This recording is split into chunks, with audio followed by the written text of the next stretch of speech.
A White House official says that the U.S. is adjusting its posture in the Middle East as it monitors tensions between Israel and Iran. For analysis, we are joined now by CBS News national security contributor Sam Vinograd for our weekly national security recap. So, Sam, let's just start off. What are Iran's capabilities? Well, the U.S. intelligence community estimates that Iran has access to the largest ballistic missile stockpile in the region. At the same time, Iran and its proxies have a large stockpile of cruise missiles, rockets, and other forms of aerial projectiles like drones. Now, if we look at Israel, Israel has a sophisticated and multi-layered air defense system that is designed to mitigate those aerial projectiles at various altitudes and at various speeds.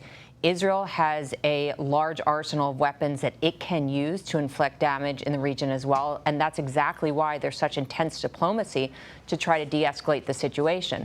Now, we know that there are a series of risks to Americans in the region, namely at military facilities and at embassies and consulates. And the U.S. government right now is regularly assessing what additional assets may be needed to protect those Americans overseas and whether to draw down, for example, diplomatic personnel at our embassy and consulate in Israel, our embassy in Lebanon, our embassy in Iraq, and elsewhere throughout the region. That's an ongoing discussion within the U.S. government right now. And what's the threat of a larger escalation?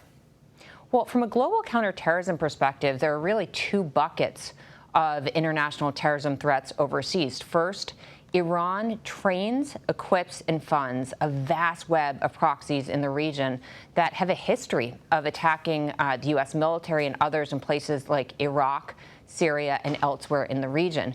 We also know in the aftermath of the ISIS Khorasan attack in Russia just shortly ago that ISIS is capitalizing on that attack to try to inspire more similar kinds of attacks against the United States and others in Europe and around the world.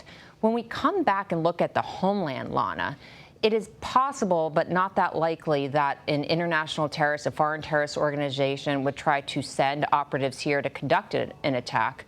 What FBI Director Wray said earlier this week is, in fact, that the biggest threat from a foreign terrorist organization to the homeland right now is individuals here in the United States being inspired by what they're seeing overseas, whether it's ISIS or Iranian-backed proxies, and taking action. We had an individual arrested in Idaho earlier this month for pledging allegiance to ISIS, so that's a real focus. And then finally, FBI Director Wray, in testimony this week, said that the number of investigations into domestic terrorism has more than doubled since 2020, and that's primarily individuals with anti-government motivations and racially and ethnically motivated violent extremists. Well, also in Washington this week, several meetings between the U.S. and Japanese leaders took place. How does this partnership impact national security? The Japan state visit was a major advance when it comes to the security and safety of the Asia-Pacific region. President Biden and Prime Minister Kishida were focused on showing a united front in the face of an increasingly aggressive China, and they succeeded. The two leaders announced a series of new initiatives in the military, economic, space, and climate domain. And they also welcomed the president of Philippines to Washington for a trilateral summit where they discussed, for example, efforts to bolster security in the contested waters of the South China Sea. So overall, it was a big step forward for security in the Asia-Pacific between these three countries. All right, Sam, thank you.